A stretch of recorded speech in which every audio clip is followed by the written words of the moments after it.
I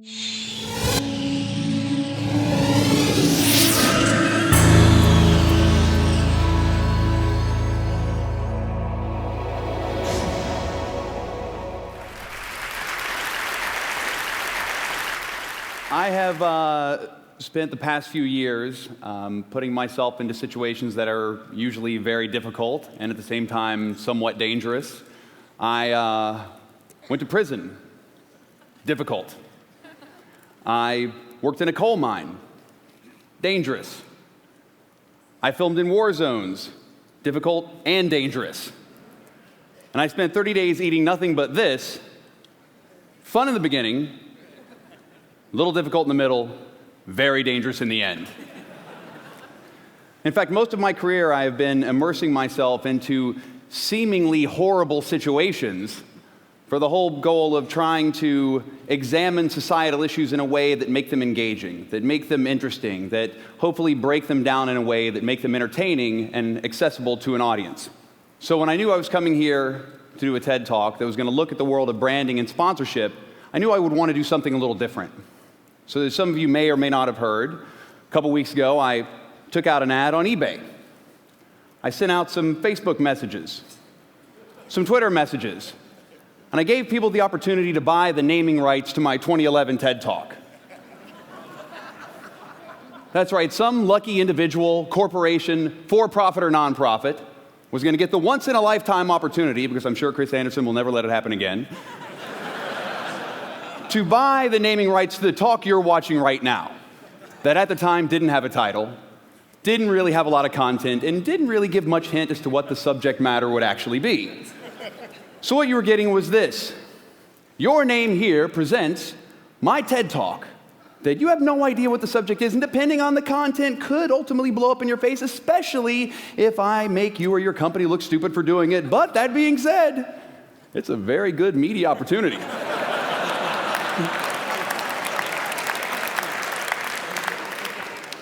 You know how many people watch these TED Talks? It's a lot. That's just the working title, by the way. So, even with that caveat, I knew that someone would buy the naming rights. Now, if you'd have asked me that a year ago, I wouldn't have been able to tell you that with any certainty. But in the new project that I'm working on, my new film, we examine the world of marketing, advertising. And as I said earlier, I put myself in some pretty horrible situations over the years. But nothing could prepare me. Nothing could ready me for anything as difficult or as dangerous as going into the rooms with these guys. You see, I had this idea for a movie. What I want to do is make a film all about product placement, marketing, and advertising, where the entire film is funded by product placement, marketing, and advertising. So the movie will be called The Greatest Movie Ever Sold. So what happens in The Greatest Movie Ever Sold is that everything from top to bottom, from start to finish, is branded from beginning to end. You know, from the above the title sponsor that you'll see in the movie, which is Brand X. Now this brand, the Qualcomm Stadium, the Staples Center, these people will be married to the film in perpetuity forever. And so the film explores this whole idea. It's what? It's redundant. In perpetuity forever. I'm a redundant person. Yeah. That was more for him. It was in perpetuity, period, forever. But not only are we going to have the Brand X title sponsor, but we're going to make sure we sell out every category we can in the film. So maybe we sell a shoe and it becomes the greatest shoe you ever wore, the greatest car you ever drove from The Greatest Movie Ever Sold. You know, the greatest drink you've ever had, courtesy of The Greatest Movie Ever Sold. So the idea is beyond just showing that brands are part of your life, but actually get them to finance the film? Is that? Get them to finance the film, and actually we show the whole process of how does it work. The goal of this whole film is transparency. You're going to see the whole thing take place in this movie. So that's the whole concept, the whole film, start to finish, and I would love for CEG to help make it happen. Yeah, you know, it's funny because when I first hear it, it is the ultimate respect for an audience. I don't know how receptive people are going to be to it, though. Do you have a perspective, or do you? I don't want to use angle because that sort of has a negative connotation. But do you sort of know how this is going to play out? No idea. How much money did it take to do this? 1.5 million. Okay. I think that you're going to have a hard time meeting with them, but I think it's certainly worth pursuing a couple of really big, obvious brands. Who knows? Maybe by the time your film comes out, we look like a bunch of blithering idiots. What do you think the response is going to be? The responses mostly will be no. But is the toughest sell because of the film or is the toughest sell because of me? Both. Meaning, not so optimistic. So can you help me? I need help. I can help. Okay. Good. Good. Awesome. We got to figure out which brands. Yeah. That's the challenge. When you look at like the people you deal with, We've got some places we can go. Okay. Okay. Turn the camera off. I thought turn the camera off meant let's have an off-the-record conversation. Turns out it really means we want nothing to do with your movie. And just like that, one by one, all of these companies suddenly disappeared. None of them wanted anything to do with this movie. I mean, I was amazed. They wanted absolutely nothing to do with this project. And I mean, I was blown away because I thought the whole concept, the idea of advertising was to get your product out in front of as many people as possible, to get as many people to see it as possible. Especially in today's world, this intersection of new media and old media and the fractured media landscape isn't the idea to get that new buzzworthy delivery vehicle that's going to get that message to the masses. That's what I thought. But the problem was, you see, my idea had one fatal flaw.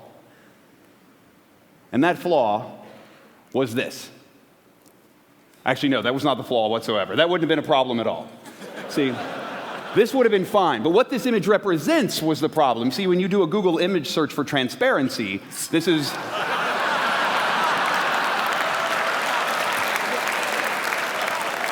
This is one of the first images that comes up. So, I like the way you roll, Sergey Brin. No. This was the problem. Transparency. Free from pretense or deceit, easily detected or seen through, readily understood, characterized by visibility or accessibility of information, especially concerning business practices. That last line being probably the biggest problem. You see, we hear a lot about transparency these days. Our politicians say it. Our president says it. Even our CEOs say it. But suddenly, when it comes down to it becoming a reality, something suddenly changes. But why? Well, transparency is scary. Like that odd, still screaming bear. It's unpredictable. Like this odd country road. And it's also very risky. What else is risky? Eating an entire bowl of Cool Whip.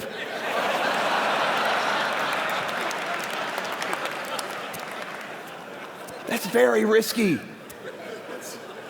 No, when I started talking to companies, and telling them, we wanted to tell this story, and they said, no, we want you to tell a story. We want you to tell a story, but we just want to tell our story. See, when I was a kid, and my father would catch me in some sort of a lie, and there he is, giving me the look he often gave me, he would say, son, there's 3 sides to every story. There's your story, there's my story, and there's the real story. Now, you see, with this film, we wanted to tell the real story, but with only one company, one agency willing to help me, and that's only because I knew John Bond and Richard Kirschenbaum for years, I realized that I would have to go on my own. I'd have to cut out the middleman and go to the companies myself, with all of my team. So what you suddenly started to realize, or what I started to realize, that when we started having conversation with these companies, the idea of understanding your brand is a universal problem. I have friends who make great, big, giant Hollywood films, and I have friends who make little independent films like I make. And the friends of mine who make big, giant Hollywood movies say that the reason their films are so successful is because of the brand partners that they have. And then my friends who make small independent films say, well, how are we supposed to compete with these big, giant Hollywood movies? And the movie is called The Greatest Movie Ever Sold. And so now how specifically will we see Ban in the film? It's anytime I'm getting ready to go, anytime I open up my medicine cabinet, you will see Ban deodorant.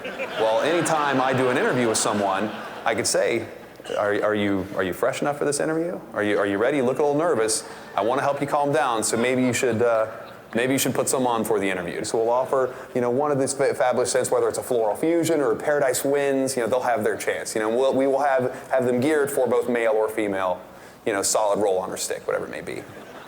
That's the 2-cent tour. So now I can answer any of your questions and give you the 5-cent tour. We are a smaller brand, much like you talked about being a smaller movie. Yeah. We're very much a challenger brand, so we don't have the budgets that other brands have. So right. doing things like this, remind people about BAN Yeah. is kind of why we're interested in it. What are the words that you would use to describe BAN? BAN is blank. That's a great question.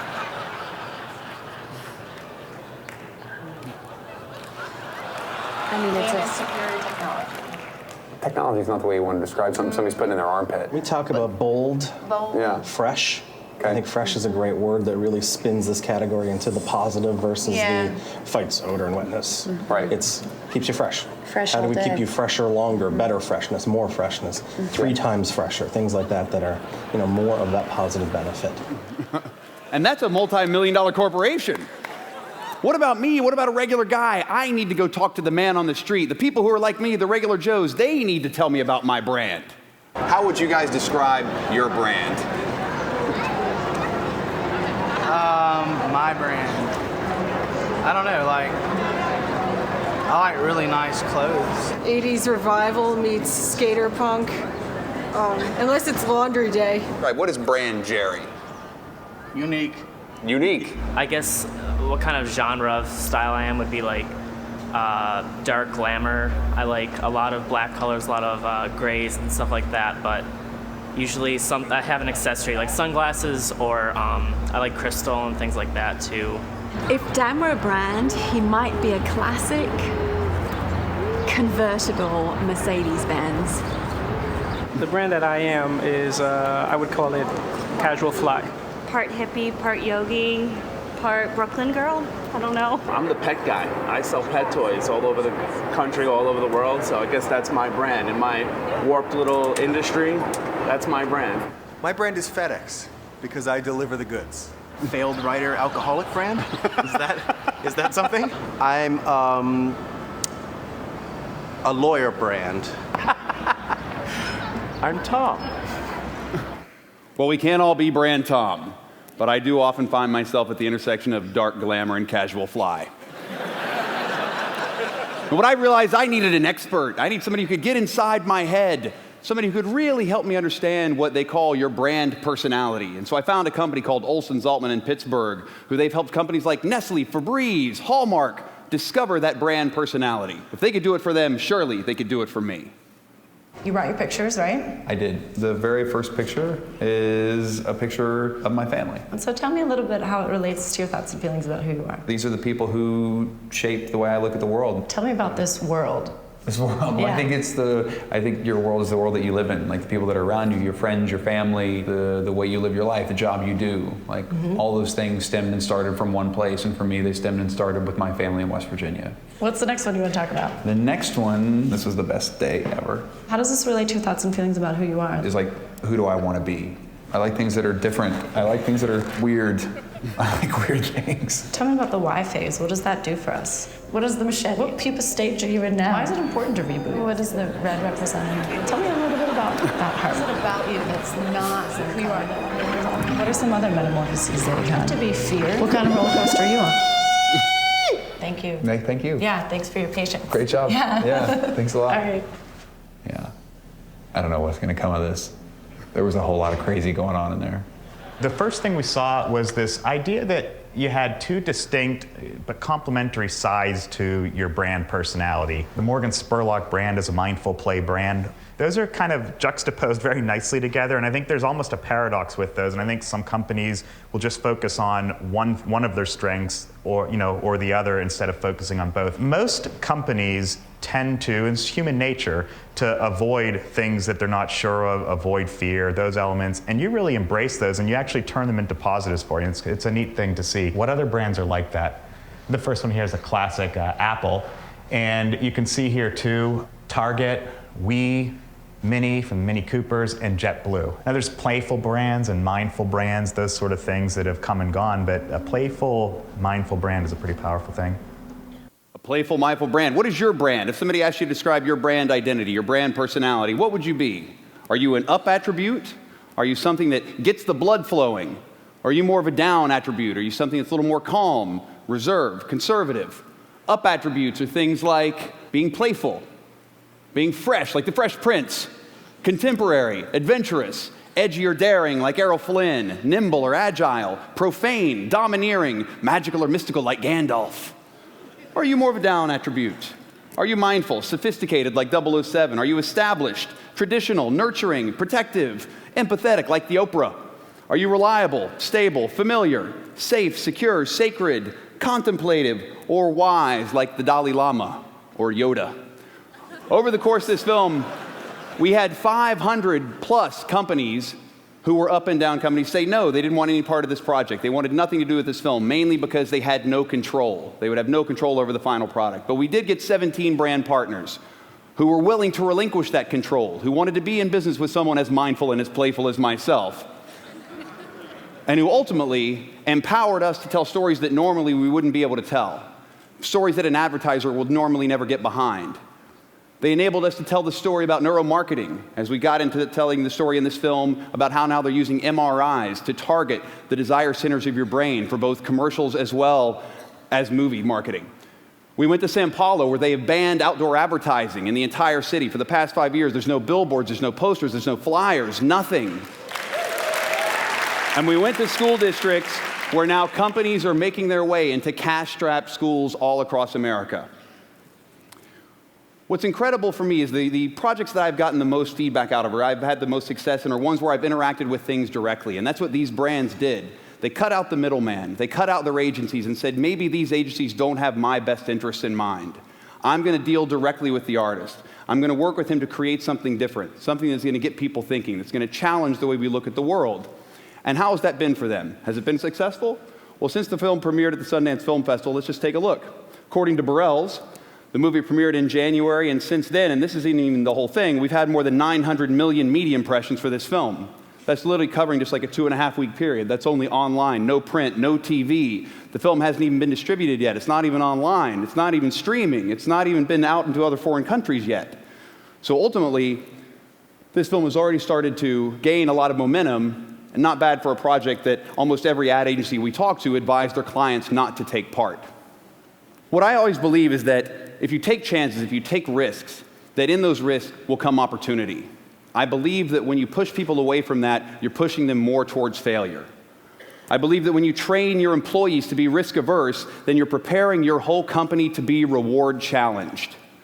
I feel like that what has to happen moving forward is we need to encourage people to take risks.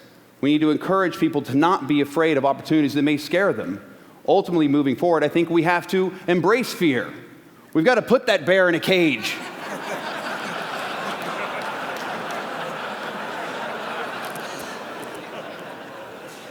Embrace fear, embrace risk. One big spoonful at a time, we have to embrace risk. And ultimately, we have to embrace transparency. Today, more than ever, a little honesty is going to go a long way. And that being said, through honesty and transparency, my entire talk, Embrace Transparency, has been brought to you by my good friends at EMC, who for $7,100 bought the naming rights on eBay.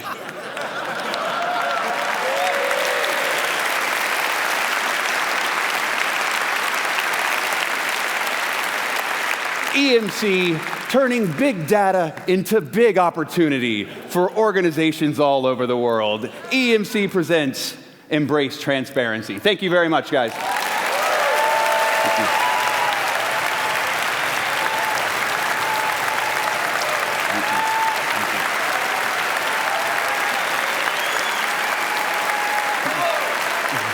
So, Morgan, in the name of transparency, what exactly happened to that $7,100? That is a fantastic question.